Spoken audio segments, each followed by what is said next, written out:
Ladies and gentlemen, mesdames, messieurs, welcome. Bienvenue à toutes et à tous sur cette nouvelle vidéo consacrée au jeu Empire & Puzzles. Je suis Aslanes, votre host sur cette chaîne YouTube. Et donc aujourd'hui les amis, on se retrouve pour une petite vidéo sur le farming. Mais alors pas une vidéo comme d'habitude. Aujourd'hui, on va démystifier un petit peu les cartes que l'on trouve sur les différents sites dédiés au jeu, d'accord, les différents sites de fans dédiés au jeu, et sur les cartes que l'on peut trouver, sur les cartes de farming que l'on peut trouver aussi bien sur la toolbox que pour ceux qui ont line, souvent dans les salons line consacrés au jeu Empire & Puzzles, vous avez Master qui est un bot, un robot qui répond automatiquement à vos questions par des mots-clés, quand vous lui posez des mots-clés, et qui vous fournit donc des renseignements, des fiches de renseignements sur les héros, le farming, les quêtes, le calendrier, etc. Donc c'est quelque chose de très très bien fait. Et c'est donc un des endroits où vous pouvez aussi trouver donc, des cartes de farming.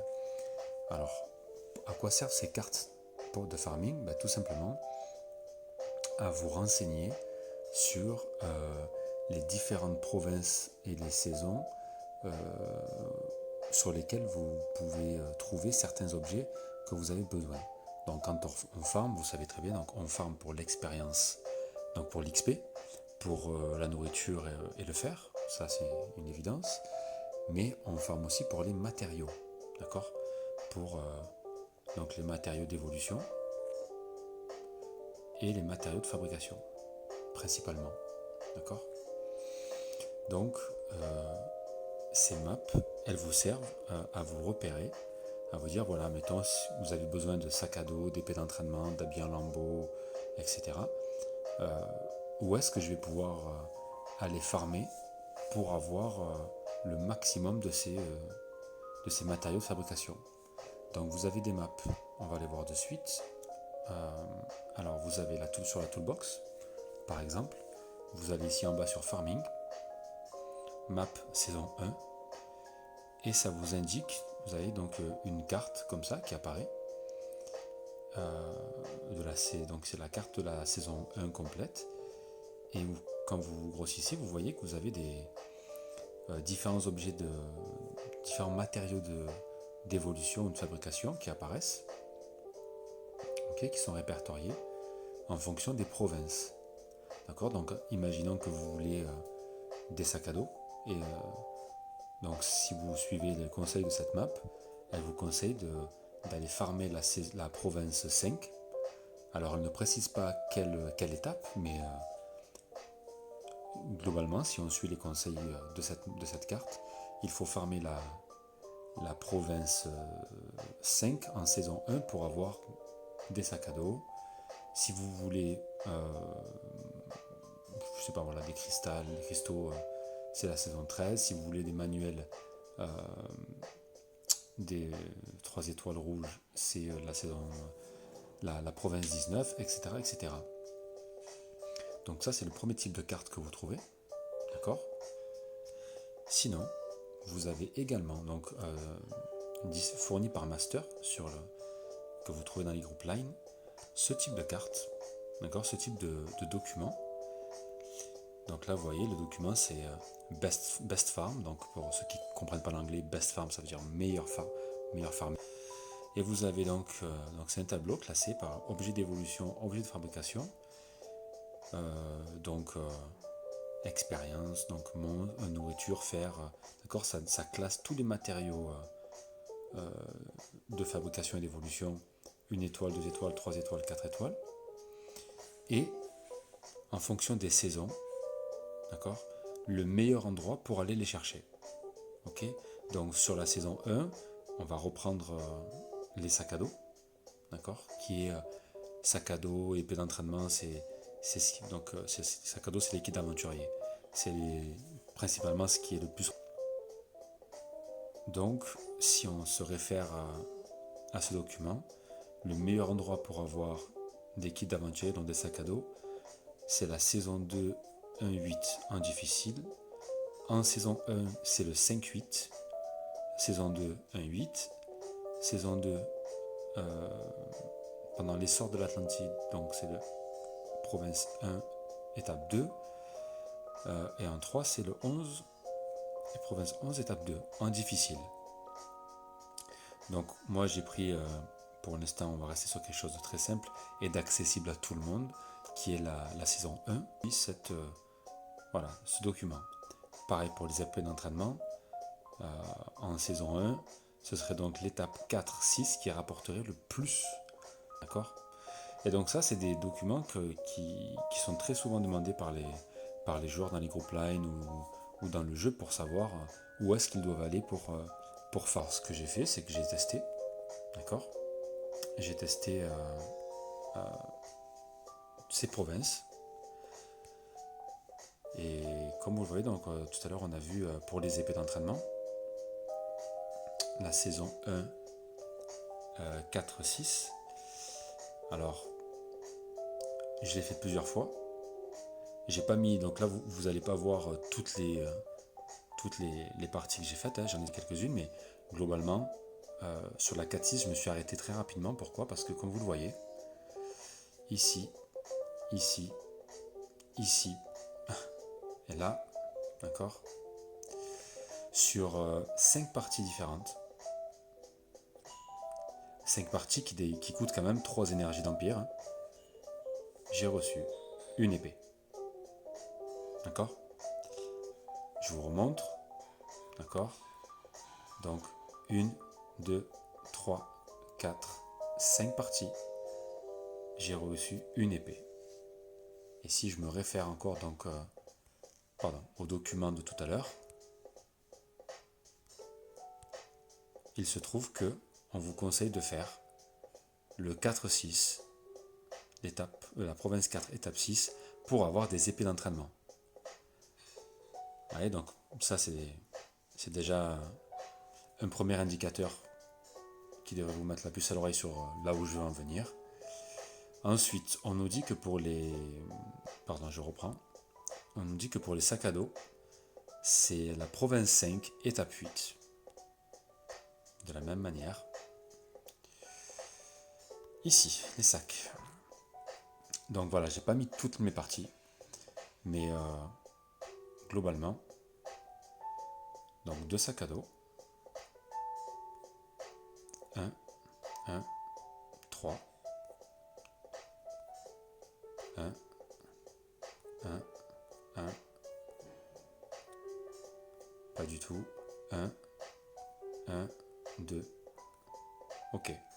Donc là, on a en moyenne un sac à dos. D'accord ? Globalement, il y a très peu de parties que vous allez faire où vous n'allez pas avoir de sac à dos. C'est arrivé, mais il y en a peu. D'accord ? En moyenne, vous avez toujours un sac à dos. Et quelquefois, ça arrive d'avoir 2 sacs à dos. Et exceptionnellement, vous en avez des fois 3. D'accord ?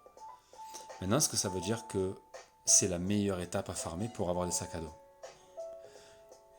Eh bien, si on compare avec l'étape que je farme le plus souvent, surtout quand eh bien, vous pouvez vous apercevoir que là, sur toutes les parties, un sac à dos. 3, 2, 2, 1, 1, un sac à dos.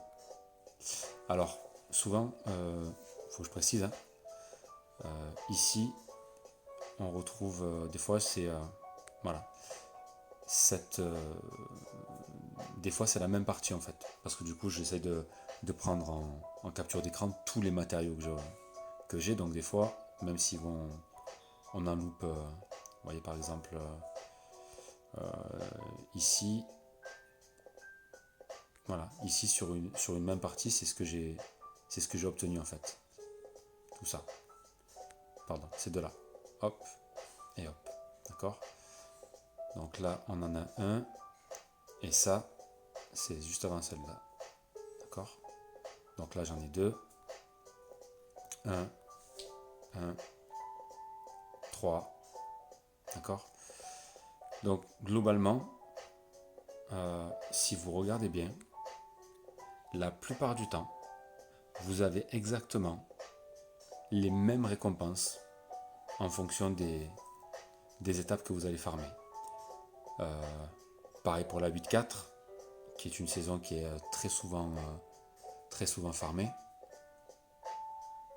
Si je fais, j'aurais pu cacher ici en haut la province et l'étape, et globalement, vous avez toujours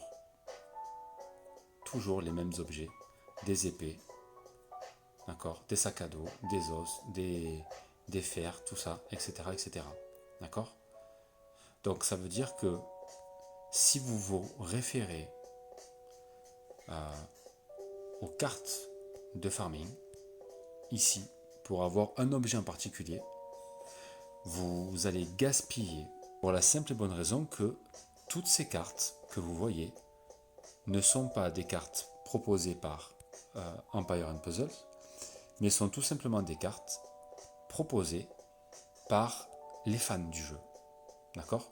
C'est-à-dire que ce sont des joueurs qui ont pris du temps et qui ont fait des estimations et qui ont estimé que sur ces provinces-là, c'est comme ça qu'il fallait farmer pour avoir tel ou tel matériau.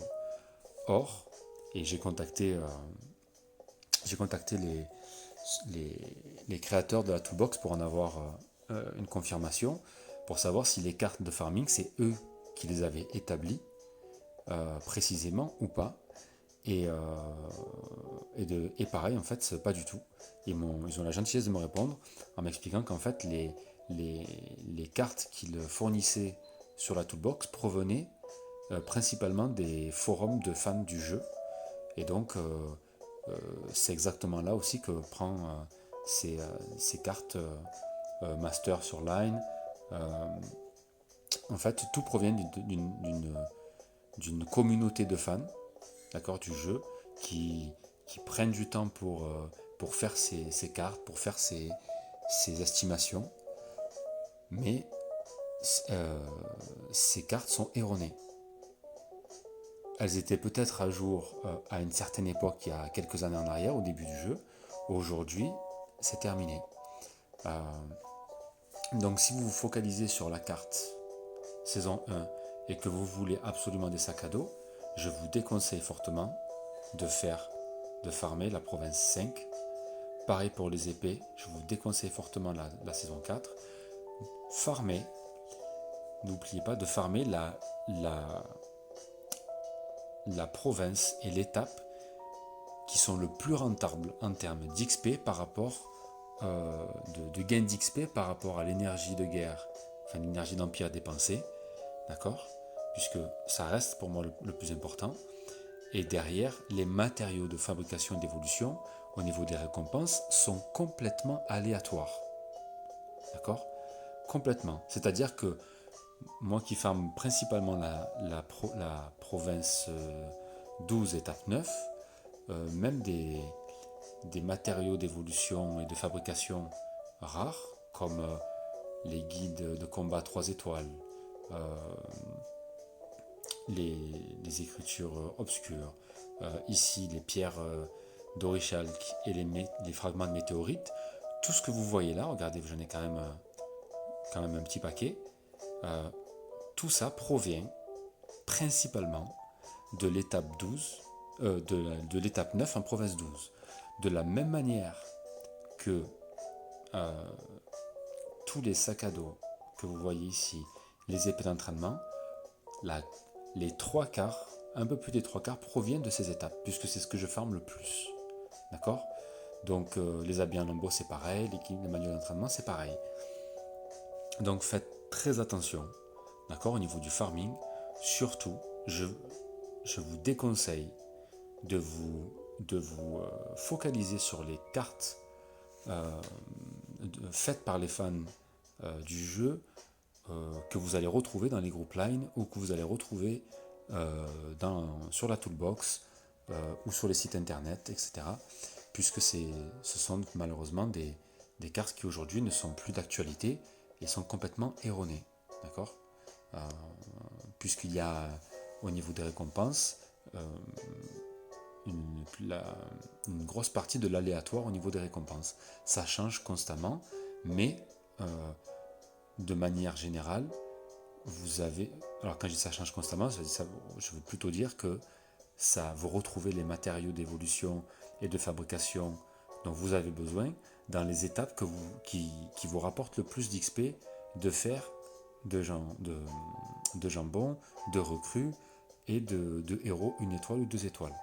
D'accord? Donc n'hésitez pas à les farmer en boucle, puisque c'est comme ça que vous aurez une meilleure progression. D'accord? Que si vous vous référez aux cartes de farming que vous trouvez sur le net ou sur les outils qu'on vous propose, malheureusement vous allez perdre beaucoup de temps et vous allez ralentir votre progression dans le jeu. Voilà. Donc c'est exactement pareil, alors je fais une petite aparté, quand vous avez des événements saison 2, saison 3, donc saison 2 c'est l'essor de l'Atlantide, où donc forcément sur la carte le coût des provinces pour jouer est réduit, et où les récompenses sont généralement doublées.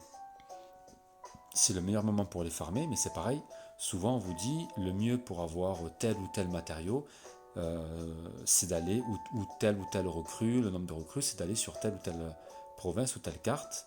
Je vous le répète, là encore, j'ai fait le test ne serait-ce que pour la saison 3, et si vous regardez, pareil, j'ai pas mis toutes les parties que j'ai faites avec les captures d'écran, j'ai un stockage de capture d'écran qui est juste pharaonique. Et vous voyez, donc là sur province 5, étape 6, globalement, vous avez les mêmes matériaux d'évolution que sur l'étape 12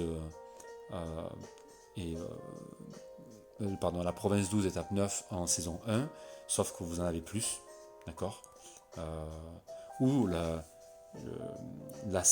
province 20, étape 4 en saison 1, c'est pareil. La seule différence, c'est comme c'est un événement à coût réduit, c'est beaucoup plus intéressant de les farmer. Pourquoi? Parce que vous avez beaucoup plus d'XP sur ces étapes-là, ça vous coûte moins cher, vous avez autant de jambon, de fer, de recrues, vous avez plus de chances d'avoir des pièces aussi d'événements, donc c'est pour ça que c'est intéressant de les farmer. Mais si vous regardez bien, vous voyez là je suis province 5, étape 9, on est passé de la 6 à la 9, globalement, vous retrouvez exactement les mêmes matériaux d'évolution et de fabrication que sur toutes les autres étapes. D'accord? Voilà.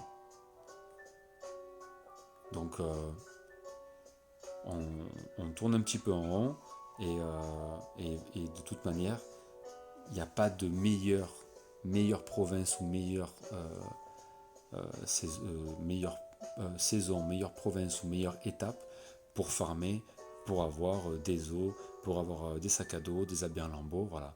Tout ça n'est juste généré que par l'algorithme du jeu et des récompenses, parce que des fois vous allez farmer une étape où vous allez avoir beaucoup de récompenses, et des fois, vous ne savez pas pourquoi, vous vous retrouvez avec juste 4 ou 5 matériaux d'évolution de fabrication. Vous voyez? Vous ne savez pas pourquoi. Les seules constantes qu'il peut y avoir souvent sur les étapes que vous farmez, ça va être les recrues qui vont très peu varier, et le jambon et le fer, voilà, qui va très peu varier, quoi. Vous voyez? Mais globalement, les matériaux que vous allez retrouver sont souvent, très souvent les mêmes. Voilà. Donc c'est pour ça, c'était juste le but de cette vidéo, c'était pas pour vous dire il y a mieux ou il n'y a pas mieux, c'est juste pour vous démystifier un petit peu toutes ces cartes de farming que l'on retrouve sur internet et qui malheureusement vous induisent très souvent en erreur. Voilà. Donc écoutez, si vous avez des remarques sur ça, n'hésitez pas. On peut, il n'y a pas de souci, la discussion est ouverte. Hein. Je suis pas quelqu'un de fermé, vous le savez, je réponds toujours très volontiers à vos commentaires et à vos questions. Là, encore une fois, c'est une expérience que j'ai faite qui m'a pris vraiment du temps puisque ça a été, je l'ai fait vraiment sur plusieurs mois. Comme je vous ai montré tout à l'heure, je vous ai pas montré toutes les captures d'écran que j'ai faites et les calculs que j'ai fait pour essayer de savoir si vraiment c'était efficace ou pas et si vraiment il y avait une différence ou pas. Parce que ça m'a pris quand même du temps, je vous l'avoue, de vérifier tout ça.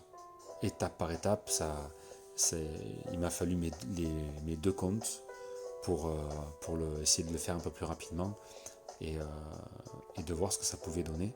Donc écoutez, j'espère que ça vous aura donné matière à réfléchir sur ce type de cartes et de conseils du coup que beaucoup de joueurs prennent pour acquis. D'accord, moi j'ai encore beaucoup de joueurs avec qui je discute qui farment des provinces comme la province 8, étape 7 ou étape 4 en saison 1 parce qu'on leur a dit que c'était la meilleure. Et voilà.